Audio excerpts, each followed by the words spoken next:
اس میں اللہ رب العزت نے ارشاد فرمایا انما یرید اللہ لیذھب عنکم الرجس اہل البیت ویطہرکم تطہیرا۔ بے شک اللہ تعالیٰ چاہتا ہے کہ اے نبی کے گھر والوں تم سے ناپاکی دور کر دے اور تمہیں خوب صاف ستھرا اور پاک کر دے۔ قرآن مجید فرقان حمید میں اللہ تعالیٰ نے حضور نبی کریم صلی اللہ علیہ وآلہ وسلم کی اہل بیت کا ذکر کیا ہے۔ سب سے پہلے ایک بات عرض کرنا چاہتا ہوں، قرآن پاک کی اس آیہ کریمہ کا سیاق و سباق جو ہے، اس کا پورا مضمون حضور نبی کریم صلی اللہ علیہ وآلہ وسلم کی ازواج مطہرات کے بارے میں اللہ تعالیٰ نے ان کو احکامات ارشاد فرمائے۔ اس لیے ہمارا عقیدہ و ایمان یہ ہے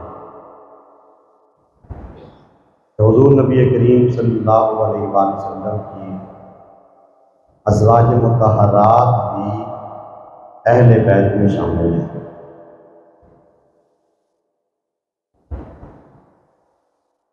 اور اس کے بعد اعزازی طور پر حضور نبی کریم صلی اللہ علیہ وآلہ وسلم نے مولا کائنات حضرت سیدنا علی المرتضیٰ شیر خدا کرم اللہ وجہہ اور سیدہ طیبہ طاہرہ ساجدہ عابدہ زاہدہ سیدہ فاطمہ الزہرا سلام اللہ علیہا اور حضرات حسنین کریمین رضی اللہ عنہم ان کا ذکر فرمایا۔ جب یہ آیہ کریمہ نازل ہوئی،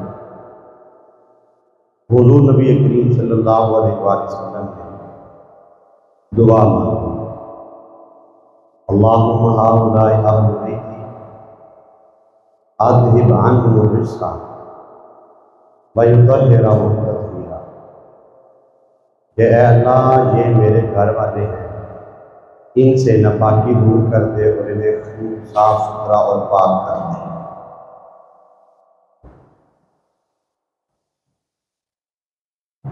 اللہ رب العزت نے باقاعدہ قرآن مجید میں حضور نبی کریم صلی اللہ علیہ وآلہ وسلم کی اہل بیت کا ذکر کیا ہے، اور ایک روایت میں کہ نبی کریم صلی اللہ علیہ وآلہ وسلم نے حضرت علی المرتضیٰ شیر خدا کرم اللہ وجہہ کریم اور حضرت سیدہ فاطمہ الزہرا سلام اللہ علیہا اور حضرات حسنین کریمین رضی اللہ عنہم کو ایک چادر میں لیا اور چادر میں لپیٹ کے یہ دعا مانگی کہ اللہ یہ میرے گھر والے ہیں، ان سے ناپاکی دور کر دے اور انہیں خوب صاف ستھرا اور پاک کر دے۔ اس سے یہ بھی ہمیں سبق ملتا ہے کہ والدین کا صرف یہ حق نہیں ہے کہ بچے پیدا ہو گئے ہیں اور اس فکر میں لگ گئے کہ ان کا مستقبل کیا ہوگا، اور یہی سوچتے رہے کہ یہ کیا بنے گا دنیاوی لحاظ سے۔ اس میں کوئی حرج نہیں ہے، ہر والد اور ہر والدین جو ہیں وہ اپنی اولاد کے لیے بہتر سوچتے ہیں، تو صرف جو ایک دنیاوی لحاظ سے یہ سوچنا کہ اس کے لیے بہتر کیا ہے، یہ کیا پڑے گا تو پھر فائدہ ہوگا، کتنا پڑے گا، کیا بنے گا، صرف یہی سوچنا والدین کا حق نہیں ہے۔ اپنی اولاد کے بارے میں جس طرح دنیاوی لحاظ سے سوچتے ہیں اس طرح اخروی لحاظ سے بھی سوچنا چاہیے کہ ان کی آخرت سنور جائے،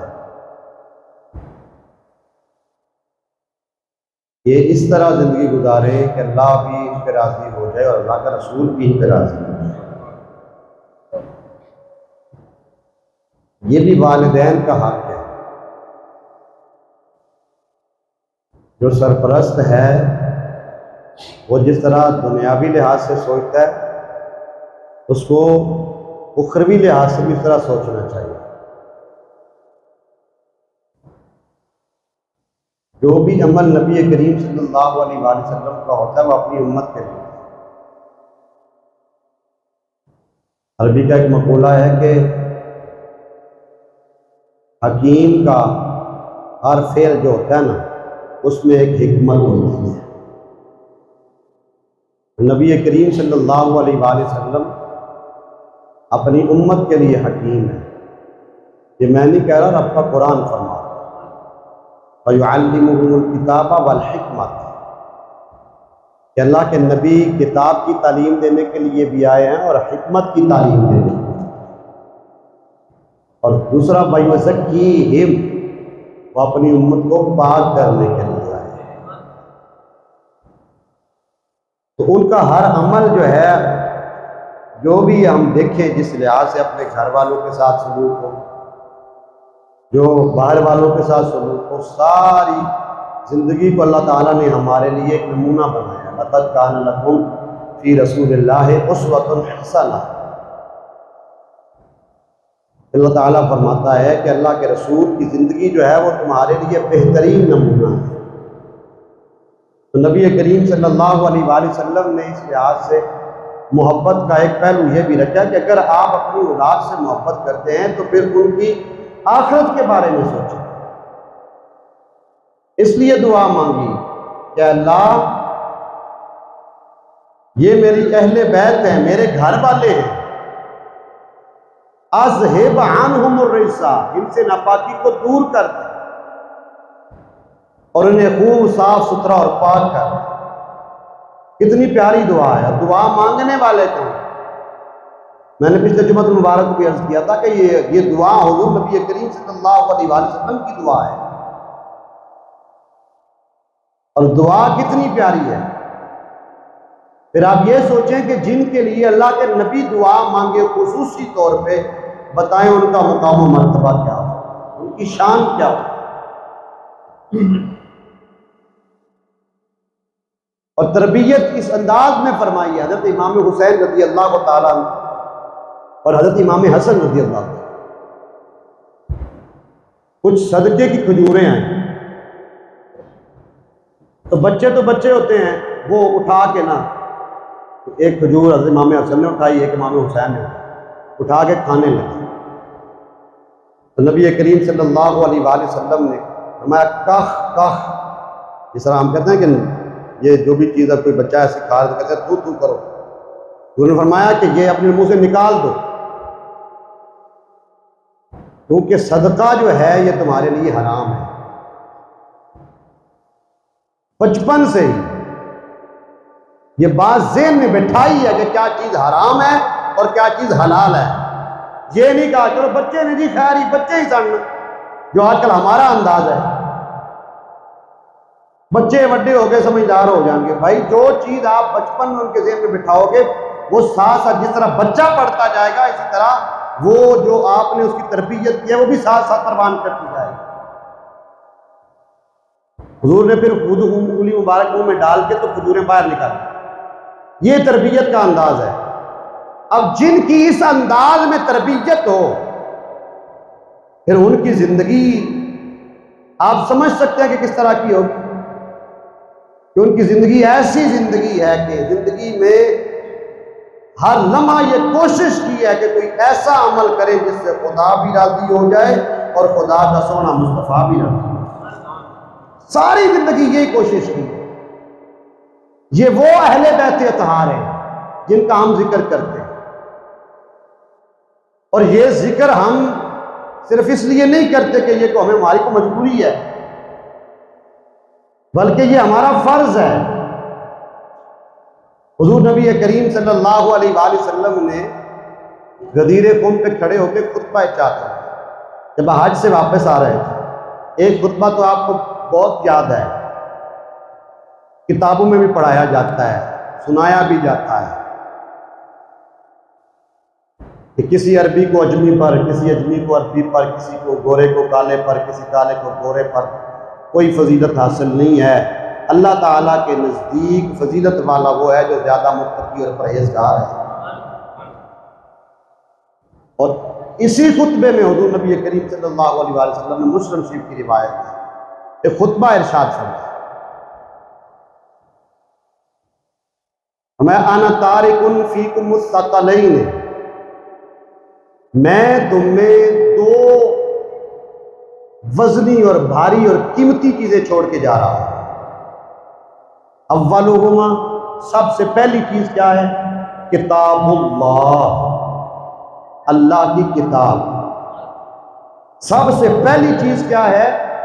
اللہ کی کتاب۔ پھر وہی بات آ جائے گی، جو سب سے پہلی چیز تھی ہم نے اس کو آخری کر دیا، تو ہم نے اس کو کیا کیا ہے بھئی؟ کس طرح آخری کیا ہے؟ جب کوئی بیمار ہوتا ہے تو ہم قرآن پڑھتے ہیں، مرنے کے قریب ہوتا ہے تو قرآن پڑھتے ہیں، بیمار ہوتا ہے تو قرآن پڑھتے ہیں، کاروبار نہیں چلتا تو قرآن پڑھتے ہیں، کسی مشکل میں پھنس جاتے ہیں تو قرآن پڑھتے ہیں۔ اب اس میں شک کوئی نہیں ہے، میں اس چیز کا انکار نہیں کر رہا کہ قرآن پڑھنے سے مشکل آسان نہیں ہوتی، قرآن پڑھنے سے شفا نہیں ہوتی، قرآن پڑھنے سے شفا بھی ملتی ہے، قرآن پڑھنے سے مشکل حل بھی ہوتی ہے، قرآن پڑھنے سے برکتیں بھی بڑی ہوتی ہیں، قرآن پڑھنے سے جو آپ کی نیت اور جو ارادہ ہوتا ہے نیک وہ بھی پورا ہوتا ہے، بے شک اس میں شک کوئی نہیں ہے۔ لیکن سب سے پہلی بات کیا ہے؟ فرمایا اولہما کتاب اللہ فیہ الہدی، یعنی سب سے پہلی کتاب اللہ کی کتاب ہے جس میں اللہ نے تمہارے لیے ہدایت رکھی ہوئی ہے، فیہ الہدی والنور۔ اس کے بعد فرمایا والنور، اور نور ہے۔ نور کیا ہے؟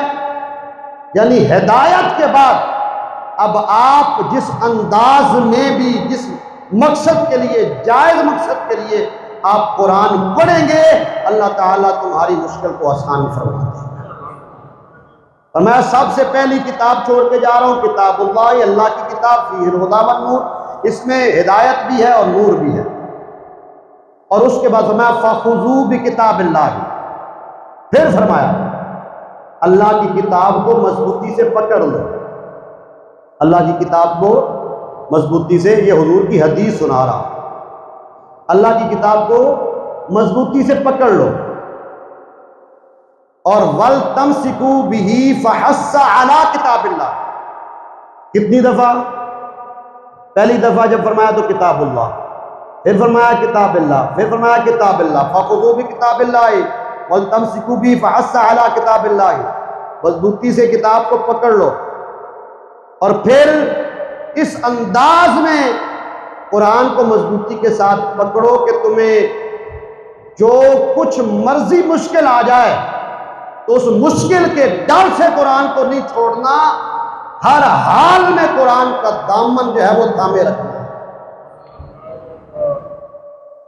اور اس کے بعد حضور کے صحابی فرماتے ہیں وَرَغَبَ فِيهِ، اس کے بعد حضور نے رغبت دلانے کے بعد، یعنی اللہ کے کتاب کی طرف رغبت دلانے کے بعد، لوگوں کو یہ سمجھانے کے بعد کہ یہ جو اللہ کی کتاب ہے یہ ہدایت کا نور ہے، اس کو تھامے رکھنا ہے، اور اس کے بعد پھر حضور نے فرمایا ثم قال وَأَهْلُ بَيْتِي، پھر اس کے بعد فرمایا کہ میری اہل بیت ہے، میری اہل بیت ہے۔ ثم قال وَأَهْلُ بَيْتِي، یہ اہل بیت کا لفظ حدیث مبارکہ میں حضور نے خود ارشاد فرمایا، اور جن کے لیے اللہ کی کتاب کے ساتھ تلقین فرمائیں، اللہ کے نبی بتاؤ ان کا مقام و مرتبہ کیا ہوگا، ان کی شان کیا ہوگی۔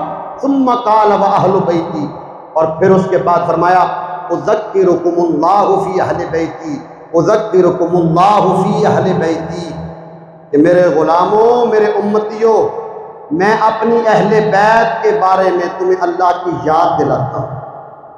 اذکرکم اللہ فی اہل بیتی، 2 دفعہ فرمایا، اذکرکم اللہ فی اہل بیتی، میں تمہیں اپنی اہل بیت کے بارے میں اللہ کی یاد دلاتا ہوں۔ اور یہ کون فرما رہے ہیں؟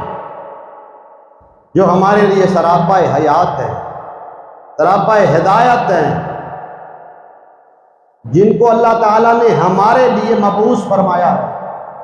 اور آخری خطبے میں جہاں ہمیں یہ یاد ہے کہ کسی عربی اجمی کو، کسی کالے گورے کو وہاں یہ بھی یاد ہونا چاہیے کہ یہ وہ آخری خطبہ ہے جس میں اللہ کے پیارے نبی نے 2 چیزوں کے بارے میں فرمایا ہے کہ اہل بیت اور اللہ کا قرآن، یعنی میرے گھر والے اور اللہ کا قرآن۔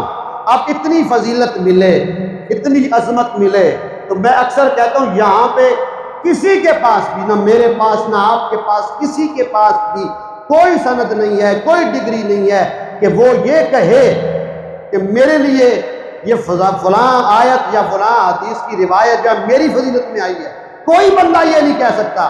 اس کے باوجود ہم بڑے مطمئن ہیں، ہم بڑے مطمئن ہیں۔ جمعہ اپنی مرضی سے پڑھنا ہے، نماز اپنی مرضی سے پڑھنی ہے، جمعے سے 2 فرض پڑھ کے تے اپنی مرضی نال جانا ہے، سنتا اپنی مرضی نال پڑھنیاں نے، ہر معاملہ ہم نے اپنی مرضی سے کرنا ہے۔ مطمئن اتنے ہیں، 2 فرضوں کے بعد مجھے اور آپ کو بڑا یقین ہے اللہ بخش دے گا۔ ساری باتیں ہم یہ مانتے ہوئے بھی، جانتے ہوئے بھی، لیکن اس پر مطمئن ہے کہ 1 نماز پڑھیے یا 2 پڑھیے یا 4 اللہ بخشے گا۔ لیکن یہاں میں یہ بتانا چاہتا ہوں، اتنی تمہید میں نے اس لیے باندھی ہے، میرے لیے اور آپ کے لیے کوئی فضیلت کی آیت نازل نہیں ہوئی، کوئی نام لے کے کسی ایک کا بھی اللہ نے نہیں فرمایا کہ یہ بخشا ہوا ہے یا اس کی اتنی فضیلت ہے۔ اس کے باوجود وہ نہ کچھ کر کے بھی مطمئن ہے۔ اور یہاں یہ وہ ہستیاں ہیں کہ جن کے بارے میں اللہ کا قرآن نازل ہو رہا ہے اور جن کے بارے میں اللہ کے نبی حکم دے کے جا رہے ہیں، اللہ کا خوف دلا کے جا رہے ہیں۔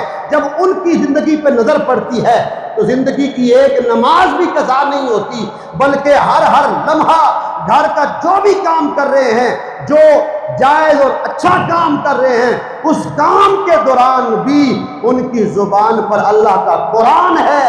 اور جب نماز کا وقت ہوتا ہے ہر شے چھوڑ کے نماز پڑھتے ہیں۔ ان سے پوچھا جائے، اتنی فضیلت ہے، اتنا مرتبہ ہے، اتنی شان ہے کہ اللہ کا قرآن نازل ہوتا ہے، نبی پاک کے فرمان آپ کے بارے میں موجود ہیں، اس کے باوجود اتنا خوف، اتنا ڈر کہ نماز پڑھنے کے لیے جب وضو کی تیاری کرتے ہیں تو پھر لولو کھڑے ہو جاتے ہیں۔ نماز کے لیے کھڑے ہوتے ہیں تو جسم کے اعضاء اس طرح نرم پڑ جاتے ہیں کہ جیسے کوئی پہلے دن کا بچہ ہوتا ہے۔ پوچھا جائے، اتنا خوف، اتنا ڈر، آپ کے بارے میں اتنی آیات نازل ہوئی ہیں، آپ مطمئن کیوں نہیں ہیں؟ اللہ بخش دے گا۔ فرمایا ہم مطمئن ہیں، ہمیں اللہ پہ یقین ہے، لیکن اس طرح بھی دھیان ہے وہ مالک ہے، وہ مالک ہے، وہ قہار اور جبار بھی ہے۔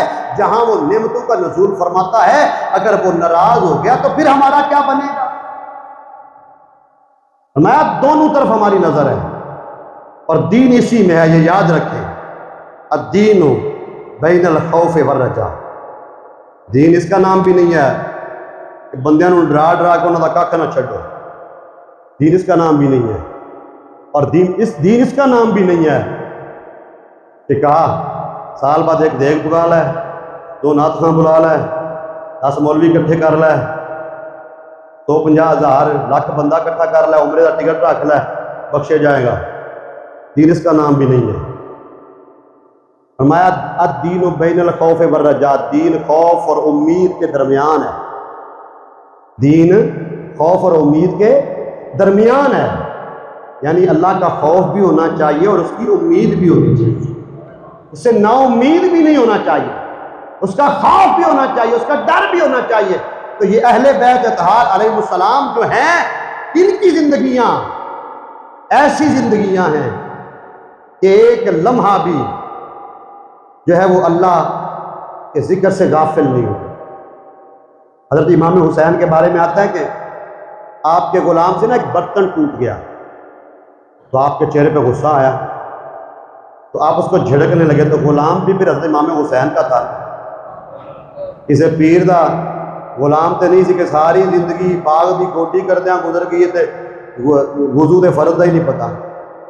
پوچھا جائے پپا جی ساری زندگی کتنے کڈی جے؟ میں پیر صاحب دی مجھاں چاردا رہا، میں پیر صاحب تے جناب اور سی نماز دی۔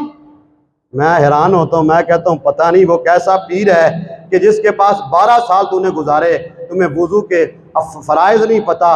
یہاں وہ غلام ہے جو حضرت امام حسین کا غلام ہے۔ سبحان اللہ، اونچی آواز سے کہہ دیں کوئی بات۔ یہ حضرت امام حسین کا غلام تھا۔ جب چہرے پہ غصہ دیکھا نا تو مسکرا کے کہنے لگا جو معاف کرنے والے ہوتے ہیں نا اللہ ان پہ بڑا راضی ہوتا ہے، جو معاف کرنے والے ہوتے ہیں اللہ ان پہ بڑا راضی ہوتا ہے۔ حضرت امام حسین کے چہرے پہ مسکراہٹ آئی۔